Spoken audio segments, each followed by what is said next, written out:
Sometimes they just don't want you to do that. And if that's the case, that's fine. That's okay too. We'll take it back or we'll mail it back or whatever they want to do with it. But if they do have them keep it, I'll have them put it in an envelope or a plastic baggie that says control key, do not lose, very important. They just don't want you to do that. And if that, make it as easy as possible to find. And then I'll have them put it in their safe. So that's one thing that I will go ahead and try and let people do.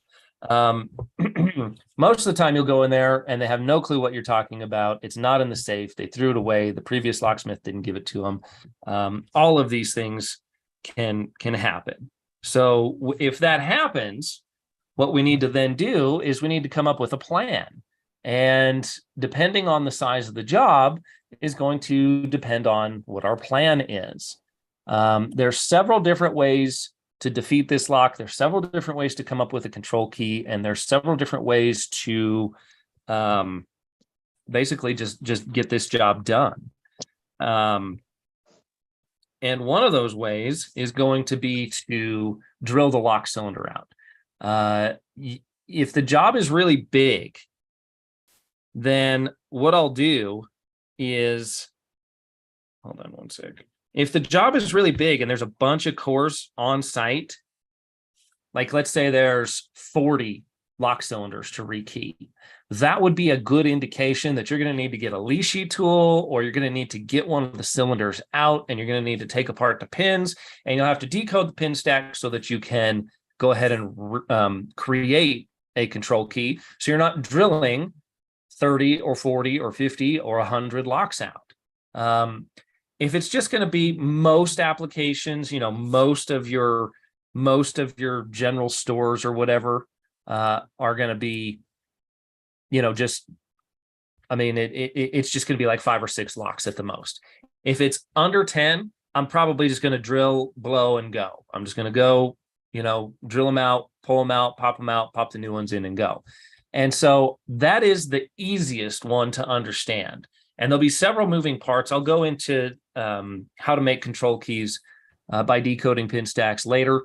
I've also got leashy pin tumbler lock classes that I do. So if you see my leashy pin tumbler lock class up for one of the options for Aloha or for one of the manufacturers or suppliers, please take that class and I will show you how to both decode the operating key, decode the entire master key system, and decode the the control key.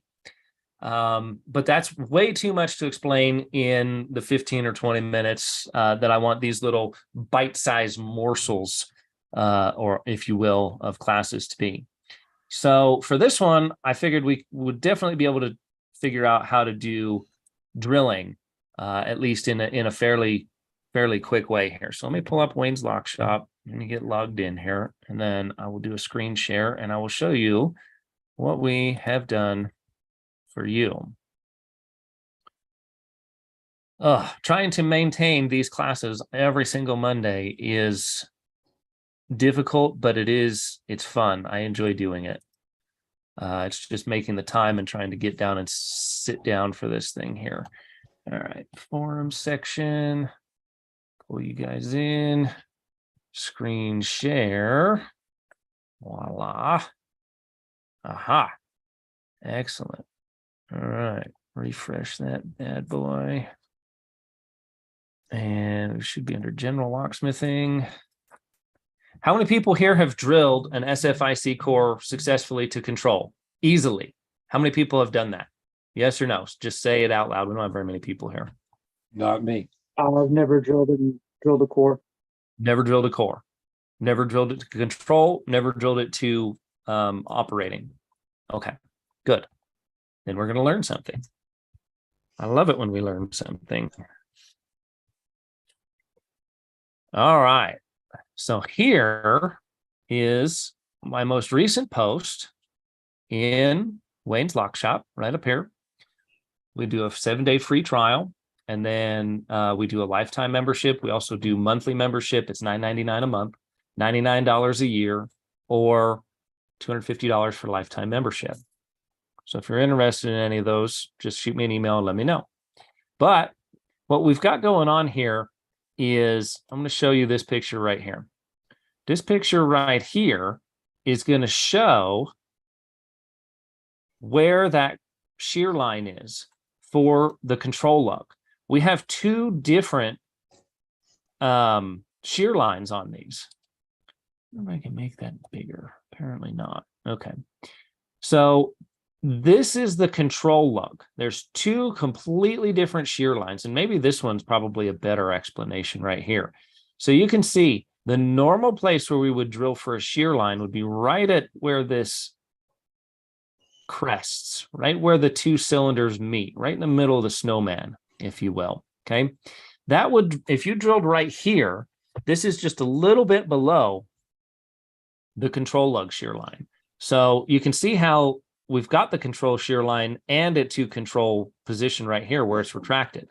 That's exactly what we want. You can actually see a little tiny bit of the control lug right smack dab there in the photo. Okay. See if I can blow this up. CPRTSC.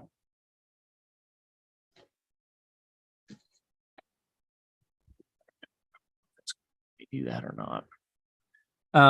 But you can actually see that control lug right in there. So two completely separate shear lines, two completely separate actions. And here is the perfect example. Can everybody see this fairly well? This would be the shear line for operating, meaning I need to get into this location. I need to get to what's behind this door. I need to open the door and get to the other side. That would be the bottom hole. That goes through all the way. Same techniques are done where we measure the drill bit, drill in the specific location, and then the cylinder turns. What happens is, though, is if you need to pull the core, you have a completely separate control shear line, and that's up above it here. So you can see how they stack on top of one another. Here's what it looks like when we're tearing this cylinder apart to be able to see what is actually inside, okay? So we're going to start by taking this clip off. I'm going to make sure that we don't have any more participants waiting. Doesn't appear that we do. Good, good. Okay, so we're going to start by taking this clip off right here. Once the clip is removed and out of the way, the bottom plug will come out, just like so. But you notice the control lug is still intact, okay? So this looks like a very similar lock or familiar lock that we're used to seeing, right? Bible housing on top, plug down on the bottom. What is different about SFIC? This little control lug guy right here, okay? That is what is holding this lock in place and what allows you to rekey and service it. Here's a picture of what it looks like with the control lug coming out the backside. That's the only way that it can come out. And the plug coming out the front side. And the housing remaining intact. Is everybody understanding how this cylinder is coming apart, the moving components of it, how it will go back together, and then once we understand how it works and how all the pieces interact with each other, then we can go back and we can figure out how to defeat it. Everybody understands where we're at so far. Plug, control lug, sleeve, and Bible housing here. Okay. So the next one, this is going to be a perfect direct shot for the control lug. Notice how it's up higher. It's almost smack dab in the middle of this upper cylinder. If this thing was just perfectly round, it'd be kind of smack dab right in the middle of that, right? You can even still see the pins hanging down here.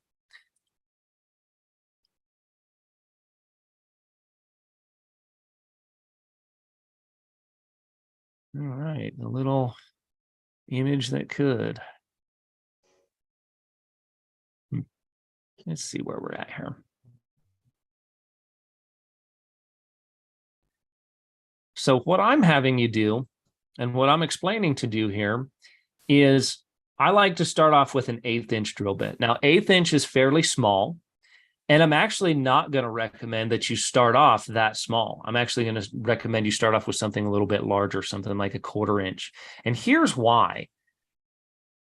Starting off with a smaller bit is going to be more difficult. There's a very good chance that you're going to break the bit while drilling the lock cylinder out if you're not familiar with doing so. As you're drilling into it, you're actually going to hit and encounter one of the pins, and it's actually going to create a pretty significant bind, and that's when you're going to break your drill bit in most cases. So if you're using a thicker, larger drill bit, it's going to be less chance that you're going to go ahead and have that problem. So I'd recommend 1/4 inch to start with. You also don't want to go super crazy and go like 3/8 or 1/2 inch either, because then you just look like the handyman hack. As you use that 1/4 inch drill bit and become familiar with it and are drilling it successfully with that 1/4 inch drill bit, now you can start to drop down in size and start to drop down and drop down. I find an 1/8 inch really is pretty much what's required to get to either side of the pin stack to make sure that you clear everything out. You'll also see that there's this little black mark, and you'll also see that I managed to stop directly on the last pin and not blow through the cylinder and ruin the housing. That's by design. That's because of my Sharpie mark. So the first thing that I'll do is I'll take my key and I'll take my drill bit and I'll put the key in the cylinder if you have that option, or I'll just hold it up to it and hold it up to the cuts. Okay. When the cuts stop, I'll hold this drill bit up like so, and I'll use my Sharpie and I'll Sharpie a mark on that drill bit.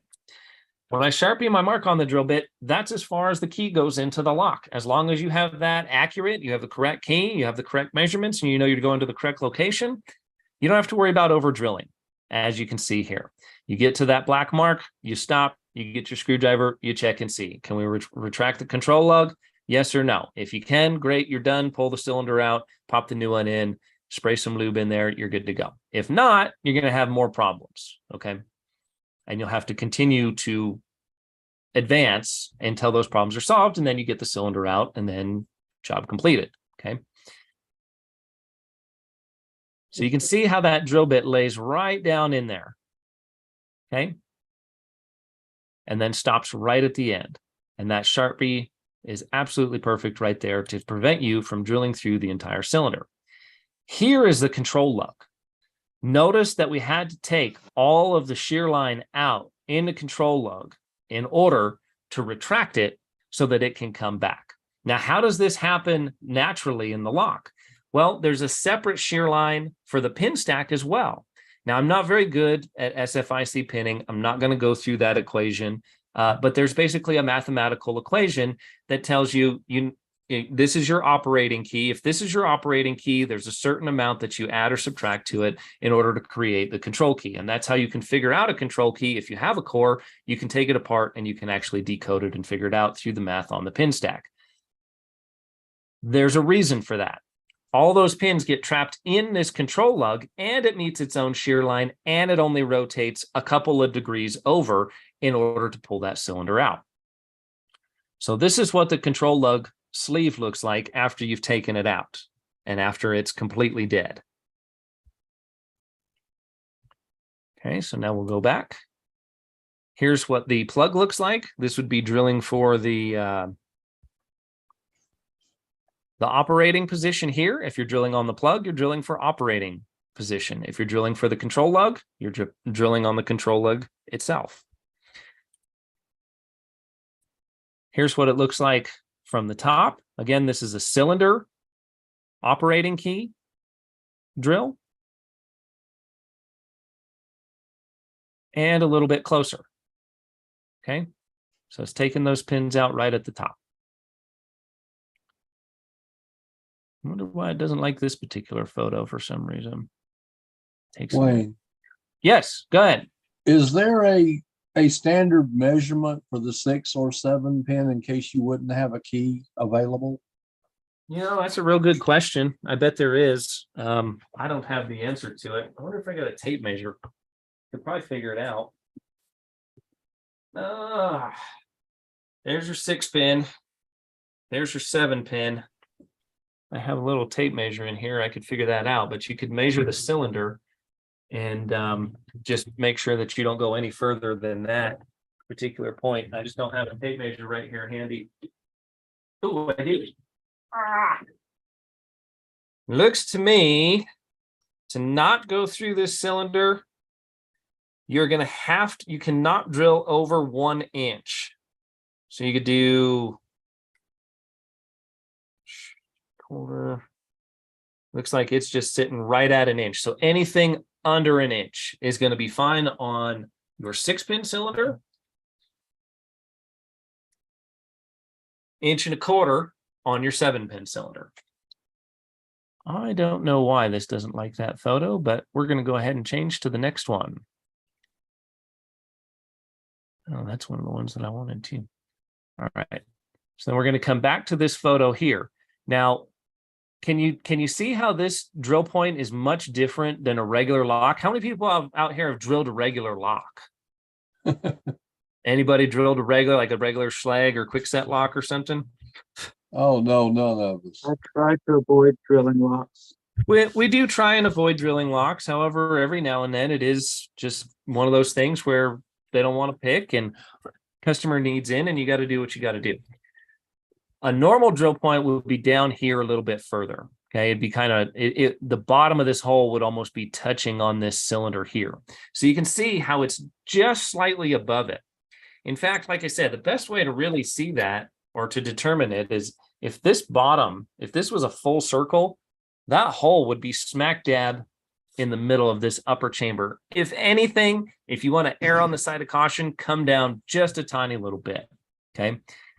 But the point is you want to isolate the two different shear lines, because if you commingle them, you might get, if you use a really big drill bit and you just roto zip through there and just take it all out, you might get the control lug, you might get the operating lug. You might have to bounce back and forth until you get the right one. And that's what we want to avoid.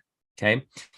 So you can see the thickness of this control lug sleeve and how much it sits above there. As long as you clear out this pin stack here and hit this shear line, almost every time it'll click right over. In addition to that particular drill bit, I highly recommend, here's my roto zip back, having a roto zip Dremel tool with a carbide burr like so. Okay. I don't know if you guys can see that or not. Carbide burr, it's specifically for tile. You can pick them up at almost any hardware store. You can buy them on Amazon.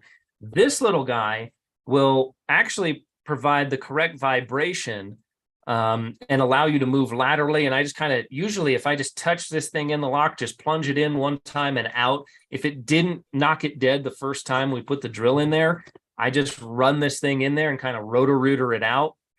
It usually turns over immediately. Sometimes you got to kind of go down a little bit. Maybe you didn't go down far enough. Maybe your drill kind of went at an angle and you got to come and straighten it back up. But that's what you're doing with this tool, is you're just simply correcting any errors that were made with the actual drill bit itself. And nobody drills perfectly straight, up, down, side to side. All those things happen. So if you just use this tool, it'll go ahead and clean that up for you. And 9 times out of 10, you go to retract that control lug and it goes ahead and does it again. Now, in order to take this apart so that you could see what we were doing, is we took the little clip back off back here. And I don't recommend doing this unless you know how to rebuild the cylinder. Luckily, this is an empty one and we're just doing it so I could show you the moving components inside. And then, so here would be where you normally drill for that operating position. You're going to turn the actual cylinder over, and here is the position for the control lug only. Okay. And that's what you're thinking about. It's actually a really good idea if you have the new cylinders in your hand that they sent out to you, or the ones that you pinned up. I actually just take this cylinder, put it like that, and it actually gives you the perfect drill point. It shows you, it gives you an idea. You can visually see on this one and on this one where you need to make that mark. So I'll actually hold it right up to it, mark my little Sharpie, use your little indentation device if that works for you, and you're good to go. Here's 1/8 inch drill bit. One other tool that can actually be really useful for these, if you've got a stubborn core, a lot of times it's very tight with these. Like when I install these, a lot of times I've got to tap it with the screwdriver. You got to lubricate them. It's a really tight fit in most cases because it's high tolerance equipment. So sometimes they kind of get frozen and stuck in there. Even though the control lug's retracted, it doesn't want to come out, and you don't have a key or anything to pull it out. You can't grab it with pliers. You can't get anything down in the hole. It's very difficult to get out. So this little guy over here is actually a drill bit tap. And I will come back and right down the center of the keyway on the plug, I'll actually start running that down in there. A couple of those threads start to grab. Now I've got something heavy duty I can use to yank that cylinder right up out of there. Okay. I'm going to stop share for 1 second, and I'm actually going to show you one other thing that we did that was a little unique and interesting as well. There was actually a control lug that did not want to, or there was a SFIC that did not want to come out. And the plug actually came out of it. Let's see here. My channel. Image videos. All right. So I'm just going to show you this here. And I'll show you how some of this stuff comes out in the field. Okay, we're going to bypass that. So let's see here. This is actually live out in the field drilling. Okay, so we were off a little bit, doing a little bit of training here. But even if you're off a little bit, as long as you take that control lug shear line out, it's still going to open up. Now here's the rotozip tool that I was telling you about. What I'm doing is I'm actually cutting a slot down the front of the face of the lock to get my flat blade screwdriver to allow it to turn to that control position. Did you guys see that? Just that little click right there? That's all it takes. Okay. Right here. That's all the movement that it is to get to control. So sometimes it is a good idea to utilize that Sharpie and maybe make another additional mark there so you can see it's not very much movement. It's only about 5 degrees. Once that comes out, you can see here, now I've got no way to pull it out, right? Now I'm stuck. The cylinder is stuck inside. The control lug is retracted. Wait a minute. I did a reshare, correct? You guys are, we're doing screen share now, no? All I see is your face. My volume is off. I'm sorry. All right, let's try this one more time.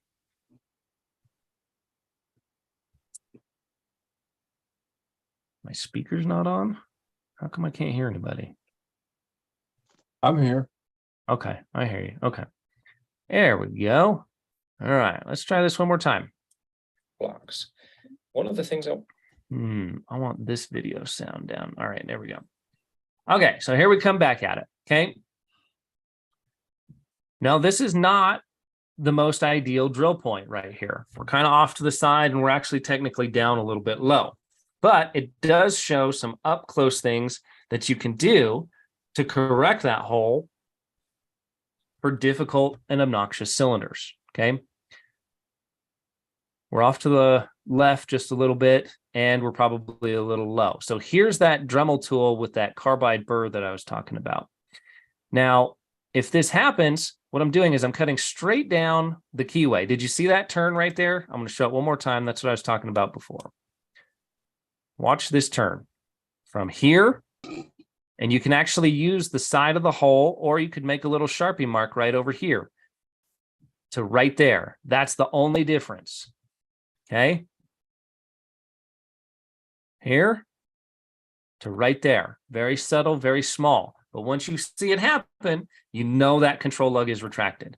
Now, I've got nothing to pull it out. You can see I'm trying with the screwdriver. You can, try pliers and all the different things that we tried to get on this. And unfortunately, it didn't work. So that's where the self-tapping screwdriver, or I'm sorry, the self-tapping drill bit driver will drill into it. You'll get a couple threads into it, just like so, and voila, your cylinder comes out. I'm also going to show you a couple other not so perfect opens, because sometimes these things happen. Okay. There's also one where we have no control or I'm sorry, we have no plug in the bottom. Okay. So you can see this one right here. Let's see, we'll take that one out. That's where we actually had to drill the control lug out. That one's real ugly, real ugly one to get out of there. Now here, look at this one. This is actually the first lock that you saw drilled. This is after we put the InstaKey in it. The next day, the plug came out. Why is all this information so important? And why is it important to understand those two different shear lines? Well, this little guy right here, we can't get a control key. You couldn't make one if you wanted to. There's springs and pins and all kinds of stuff that fell out of this, and we have no clue what's left in there. So we, again, need to come up in here and make sure that we retract that control lug and get this thing out of the housing. And there we have it again. Perfect drill point, pulled out, and now the cylinder comes out. So this is a real world. This literally happened like last week. Okay. There we have it.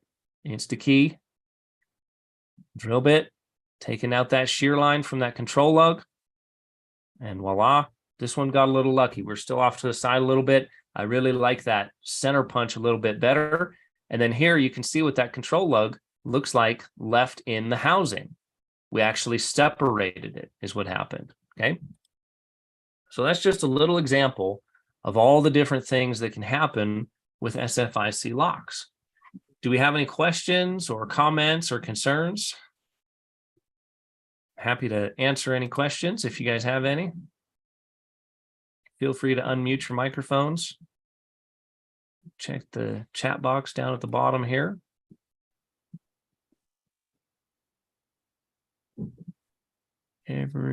Before drilling or bump.